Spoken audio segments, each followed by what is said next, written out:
c'est le moment de retrouver le dossier du 11-12 avec Éric Aubin. Bienvenue, Éric. Bonjour. Alors, on va revenir sur le fait que vendredi s'est déroulée l'Assemblée Générale du FC Que Choisir de Saint-Malo et ses environs. Et je rappelle bien sûr que vous êtes un des bénévoles actifs de l'association. Vous allez nous parler donc des cas concrets résolus par l'UFC qui peuvent nous toucher. Et concernant d'abord cette Assemblée Générale, quels sont les éléments essentiels à en retenir pour vous ? Alors, c'est une assemblée. Pour moi, c'était la première assemblée générale de l'UFC Que Choisir, mais ça fait depuis longtemps. C'était pas la première pour beaucoup de nos adhérents. On était à peu près une cinquantaine présents dans la salle, une très belle salle. À Rocabé ? À Rocabé, la maison de quartier de Rocabé, c'était voilà. On avait la présence. On a eu l'honneur de la présence de Monsieur le Maire, de Gilles Lurton, pardon. On a également eu une intervention de la police à la fin de notre assemblée générale, qui est venue nous indiquer les nouveautés. Donc c'est le brigadier Michel Leguéret qui est venu nous indiquer avec beaucoup d'éloquence et de passion maintenant les différents moyens mis en place, en particulier le site l'application en fait masécurité.fr qu'on peut tous télécharger sur nos téléphones et qui permet de regrouper, de centraliser l'ensemble des plaintes qu'il peut y avoir concernant justement la cybermalveillance. Et c'est intéressant parce que ça permet d'avoir des pré-plaintes, c'est traité par le commissariat de Saint-Malo. Derrière la pré-plainte, il y a un rappel qui est fait par un des agents de Saint-Malo et qui va aller déployer plus en détail le dossier. Et vraiment, ça permet d'aller beaucoup plus rapidement. On ne fait pas la queue pour attendre, parce que quand on arrive dans le commissariat qu'il y a 15 personnes et qu'un dépôt de plainte, ça prend à peu près 45 minutes, on sait qu'on va attendre longtemps. Alors que là, on est chez soi, on peut vraiment engager les procédures. Donc j'invite d'ores et déjà nos auditeurs à télécharger cette application masécurité.fr qui, en termes de cyber-escroquerie et cybermalveillance, est très importante. Et donc merci à Michel Leguéret d'avoir pu intervenir. On a aussi eu un apéro à la fin de l'Assemblée Générale, pendant laquelle M. Marcel Gouin, qui est expert judiciaire en bâtiment et en construction immobilière, a pu répondre aux questions des uns et des autres, parce qu'on sait que l'habitat est un des sujets sur lesquels on a beaucoup de litiges, que ce soit copropriété, assurance, agence immobilière, etc. Il y a souvent des incompréhensions et il faut les traiter. Donc voilà, donc l'Assemblée Générale a eu cette aura grâce à ces intervenants. Et puis on a évidemment, comme dans toute association, il y a eu un rapport moral, bilan des actions de 2022, les actions prévues en 2023, et elles sont nombreuses, et en particulier auprès des médias. Et puis le rapport financier, l'approbation des comptes et le renouvellement du conseil d'administration. Tout cela ayant été mené de main de maître par Gérard Mavian, notre président de l'association, qui a obtenu à chaque fois l'approbation à l'unanimité pour tous ces paramètres. Voilà. Et donc, c'est vraiment important, si je reviens un petit peu sur la partie financière, de se dire qu'on est tout juste à l'équilibre, que l'UFC Que Choisir de Saint-Malo est une entité importante pour Saint-Malo. On pourra peut-être en parler un petit peu plus tard, on traite beaucoup de dossiers, on est vraiment à la proximité des consommateurs, mais pour pouvoir avancer, il faut qu'on ait un petit peu plus de moyens, qu'on soit on ne cherche pas à faire du profit, mais qu'on soit au minimum à l'équilibre. Et pour être à l'équilibre, on a à peu près 500 adhérents aujourd'hui. Le montant de l'adhésion, c'est 32 €. Le renouvellement, c'est 24 €. Ce montant d'adhésion, Gérard Mavian n'a pas voulu le toucher depuis 7 ans maintenant. Pas d'inflation en la matière alors. Pas d'inflation en la matière. Le renouvellement reste toujours à 24 €. Voilà, stratégiquement, c'est important qu'on ait le maximum d'adhérents, le maximum de personnes qui puissent rejoindre l'UFC. Sachant qu'une adhésion qui va vous coûter 3 € par mois, pour arriver à 32 € par an, c'est un peu moins de 3 € par mois. Finalement, c'est le prix d'un café crème. Alors ça peut peut-être valoir le coup de Absolument. se dire est-ce que ça va pouvoir me servir ? Et la réponse, c'est peut-être qu'aujourd'hui, on n'a pas le sentiment d'avoir besoin d'être défendu. En réalité, on l'a. Et on pourra en parler tout à l'heure. Quand on voit les combats qui sont menés par l'UFC Que Choisir de Saint-Malo, mais également au niveau de la fédération, on se dit oui, les consommateurs ont besoin d'être représentés. Il n'y a pas énormément d'associations qui peuvent les représenter. On a besoin d'avoir ces porte-paroles, de faire fléchir les politiques lorsque certaines mesures vont à l'encontre du bénéfice des consommateurs et d'être entendues. Et donc, si on se dit, bah oui, mais moi, personnellement, ça va, j'ai pas de problème avec mon garagiste, tout va bien, bah ouais, mais ça n'empêche que peut-être qu'on pourrait avoir, par exemple, des prix plus intéressants dans les grandes surfaces. Voilà. Et donc, c'est important de se dire, OK, je contribue, et puis, finalement, si je suis adhérent, je vais recevoir une lettre trimestrielle, je vais avoir des informations, je peux aller à tout moment à la permanence de l'UFC. On va rappeler l'adresse tout à l'heure. Voilà, Ouais. voilà. Et puis, je peux obtenir peut-être un conseil, simplement un conseil, une information, ou bien, si je suis en litige, être épaulé dans le cadre de mes litiges. Alors, si on devait, Eric Aubin, retenir quelques secteurs professionnels dans lesquels l'UFC Que Choisir est très actif, quels seraient-ils ? Alors, vous vous souvenez qu'on avait parlé de l'action qui a été menée depuis fin janvier 2023, qui est la protection des données. Grosso modo, je ne suis pas une data. Eh bien, moi non plus. Ça tombe bien. Je ne suis pas une data.fr, effectivement, qui permet de donner les outils. Alors, je vais finir ma phrase. Qui permet de donner les outils pour pouvoir récupérer les données, éventuellement modifier les données qui circulent sur moi. Et on parle que de l'Internet visible. Hein, parce que ce que nous disait notre le dark web. Le dark web. Sur le dark web, probablement votre carte bleue, si vous l'avez enregistrée une fois sur Internet, elle est quelque part sur le dark web. Et donc, voilà. Mais bon, en tout cas, sur la partie visible, les grands opérateurs ont un certain nombre d'informations sur nous, nous utilisent pour les revendre. C'est pour ça qu'ils sont gratuits d'ailleurs, parce qu'ils vous mettent à disposition un moteur de recherche pour capter vos données. Alors pas forcément de façon malsaine, hein, mais n'empêche que vos données sont revendues.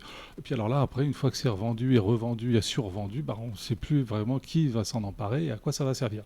Donc il y a une maîtrise qu'il faut avoir là-dessus, et le site « Je ne suis pas une data » en un seul mot, je ne suis pas une data.fr, permet d'avoir une simplification du mode de fonctionnement de la récupération de mes données. Donc ça, c'est un élément qui est important.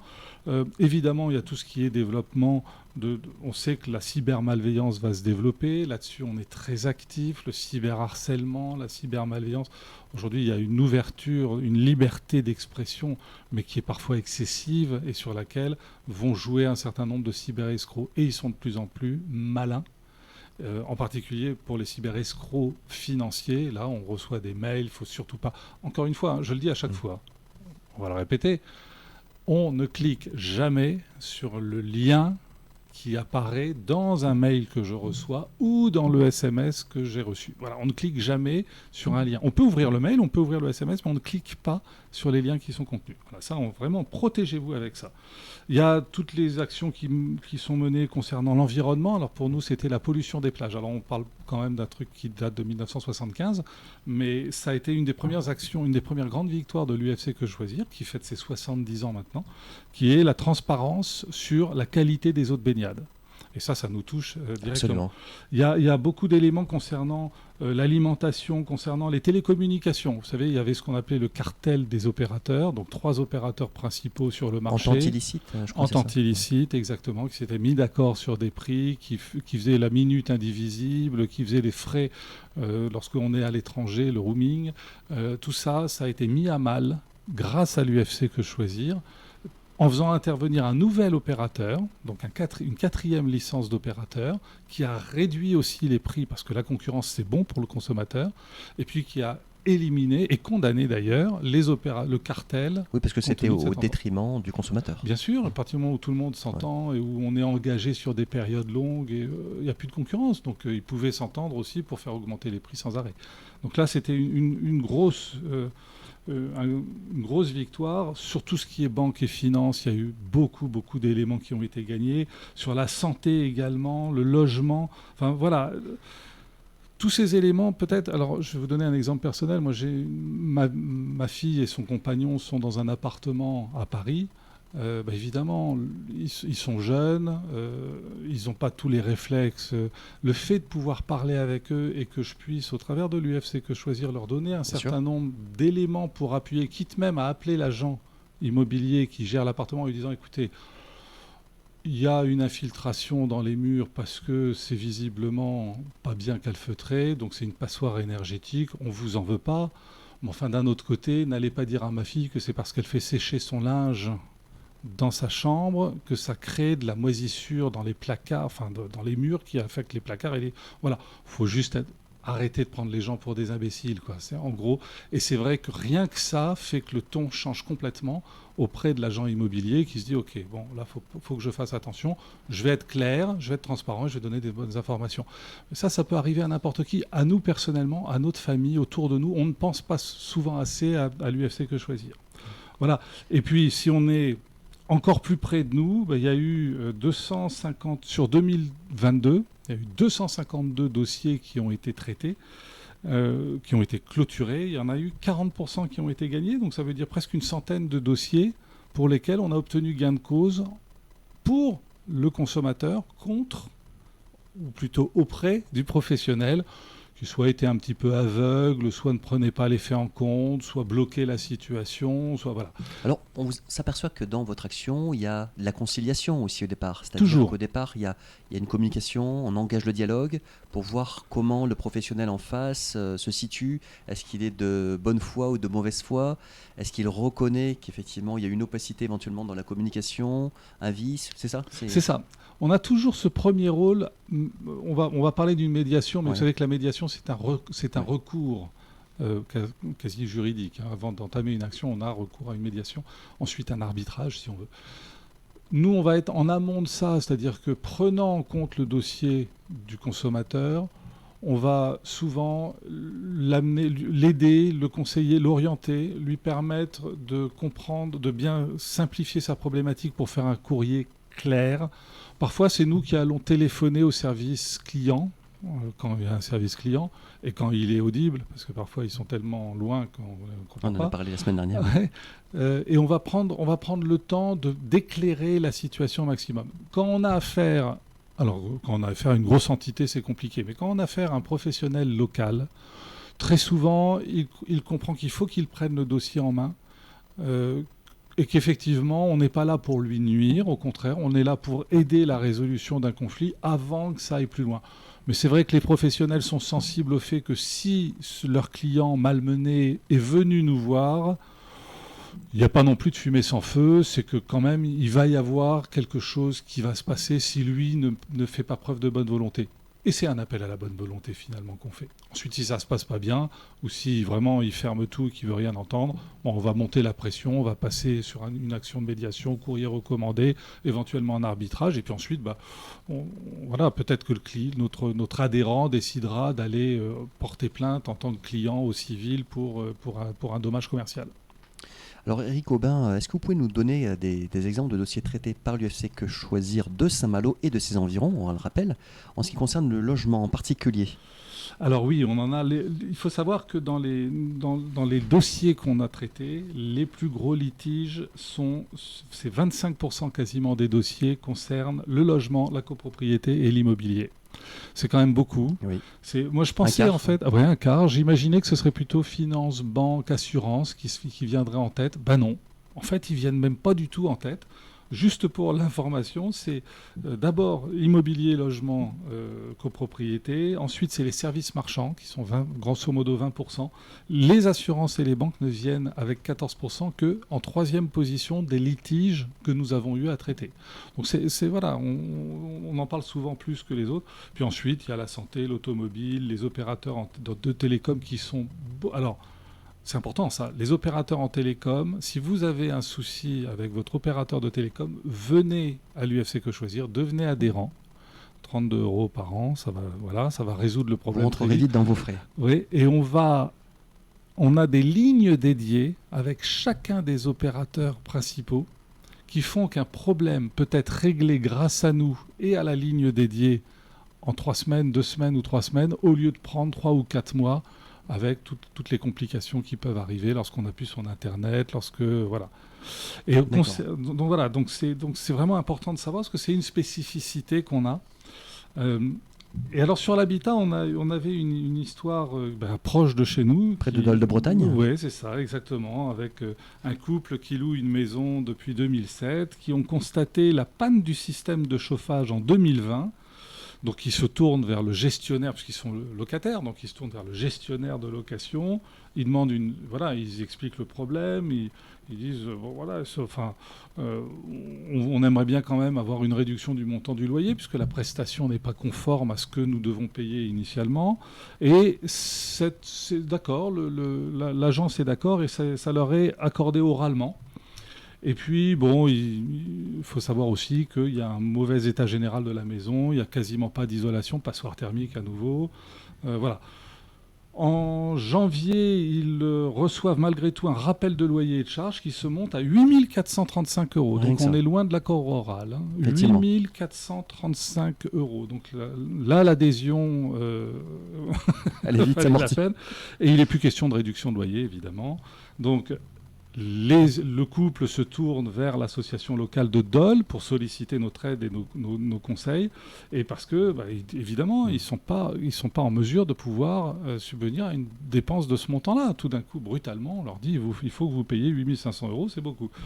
Et donc, on va faire nous les démarches auprès du cabinet notarial qui est gestionnaire des biens.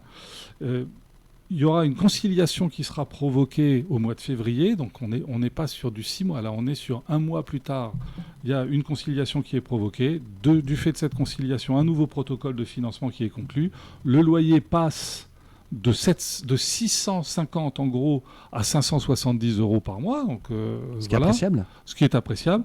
Et les dettes antérieures d'un montant de 4 633 € sont totalement sont effacés. Et donc tout ça, c'est signé, c'est pas seulement oral, c'est signé. Et donc il faut vraiment, alors c'est bien quand on a un accord verbal, mais il faut vraiment faire signer les documents. En ce qui concerne les panneaux solaires, Éric Aubin, n'achetons pas dans une foire. Hein. Absolument. Les foires, c'est vrai que c'est des endroits où on va pouvoir retrouver un certain nombre de professionnels, alors qu'ils sont expérimentés, eux, dans le domaine des foires. On a une adhérente qui avait signé un bon de commande de à peu près 12 000 € pour une installation de panneaux solaires. Et d'après ce que lui avait dit le professionnel sur la foire, c'était pas engageant. Elle signait le bon, mais on allait pouvoir discuter après. En fait, pas du tout. 2 jours après la signature, il y a un technicien qui est venu valider la faisabilité technique et qui a demandé vraiment à ce que, avec insistance, à ce qu'elle paye les 30% du montant de la commande. Alors là, il faut savoir, et on va en reparler après, que on a le droit, quand un professionnel vient chez vous, vous lui faites signer un document comme quoi il est venu chez vous, même si c'est pour une installation technique ou une validité technique, parce que derrière, vous avez 14 jours de rétractation. Sur la foire, si ça n'est pas affiché, vous les avez, mais si c'est affiché sur le stand, vous n'avez pas les 14 jours de rétractation. Et donc là, ça peut poser un souci.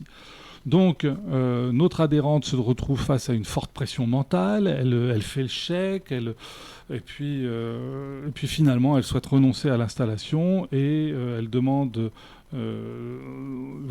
à renoncer, mais le représentant, lui, va lui dire qu'il lui faut 10% du montant de la somme, donc 1 200 € pour solde de tout compte.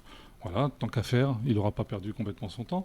Donc, l'adhérente se présente chez nous, on analyse les pièces du dossier.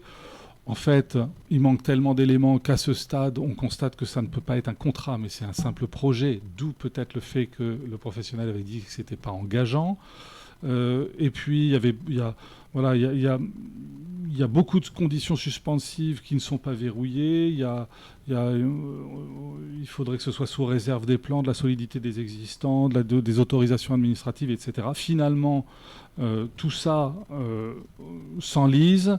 Et on aura la nécessité que notre adhérente fasse un courrier recommandé qui ne servira à rien d'ailleurs. On saisit, c'est là où derrière la tentative de conciliation, on saisit le médiateur qui, lui, va ouvrir un dossier à partir de notre travail.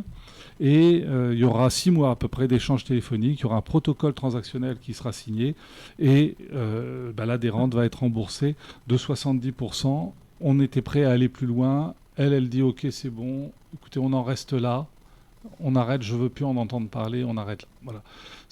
C'est parfois ce qui peut arriver. Eh bien, on rappelle effectivement que vous êtes situé au 8E rue de Moka à Saint-Malo. Eric Aubin avec UFC Que Choisir, Pays de Saint-Malo. Merci pour toutes ces précisions. Merci On beaucoup. vous retrouve lundi prochain si vous le voulez bien. Et c'est la fin de ce 11-12 en partenariat avec l'hebdomadaire Le Pays Malouin pour les informations locales. Rendez-vous demain. À bientôt. Merci Parole beaucoup. de vie, la radio chrétienne.